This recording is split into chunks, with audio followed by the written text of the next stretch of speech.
Hi, my name's Lisa Hall and I'm Assistant Head Teacher at Cragside Primary School, and I'm here today to talk about creative thinking in schools. So the first question I've been asked to talk about is how creative thinking in schools is viewed in the country at the moment. Well, unfortunately, as far as the national curriculum goes in England, our curriculum is based on content and it's based on knowledge. So words such as substantive and declarative knowledge are bandied about by organisations such as Ofsted. And so this is what schools focus on. And this, in my view, is at the expense of those higher order cognitive skills, such as creative thinking. So as teachers, we're tasked with cramming in so much knowledge that there is little room for children to be curious, to pose probing questions, follow their own lines of inquiry. There just isn't time. So we are, to our detriment, I feel, teaching our children to be what I would say convergent thinkers, where there's only one answer. But then you look at the early years classroom and it's a hive of creativity, where they've got self-led learning, children allowed to make mistakes, building up resilience. They're given time and space to solve real life problems without adult intervention. But then fast forward to year 6, which is where I currently am, and we're learning about fronted adverbials, the passive voice. We go over, SAT style questions again and again and again, which are purposefully ambiguous to trip the children up.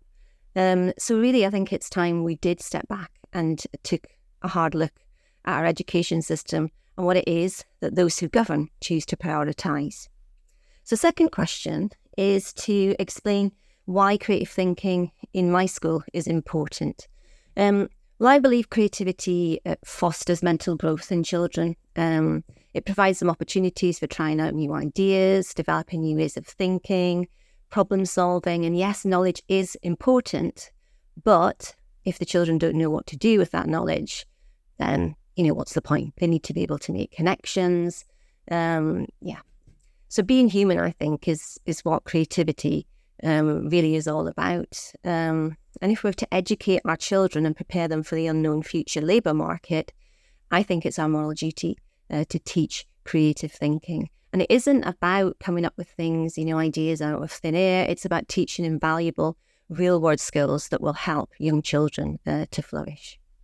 So the next question is a third one. Reflect on what your particular approach to leading for creativity is. So I'm going to quote Bill Lucas here, who says, teaching creative thinking, it's about embedding creative thinking into the curriculum, and it isn't an either-or situation.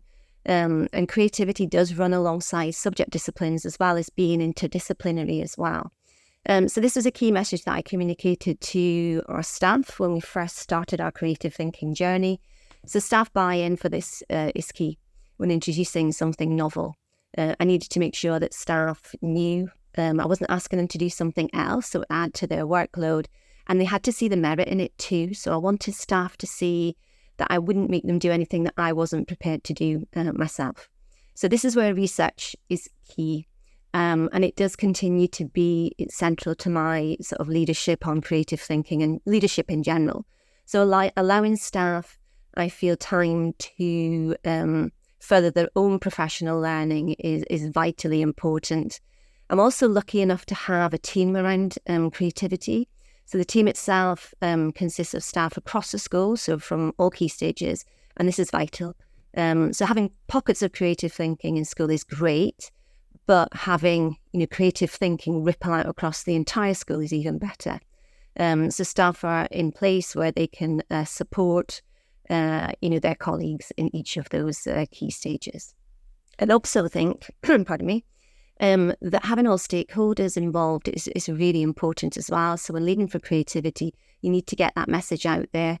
Use the newsletters, use celebratory assemblies to inform families. School websites, social pages are great for this too. Invite governors into school for information sessions and to see creative thinking in practice as well. So finally, what experiences in your life career have helped you in leading for creative thinking? Well, I think it was in 2019, 2020.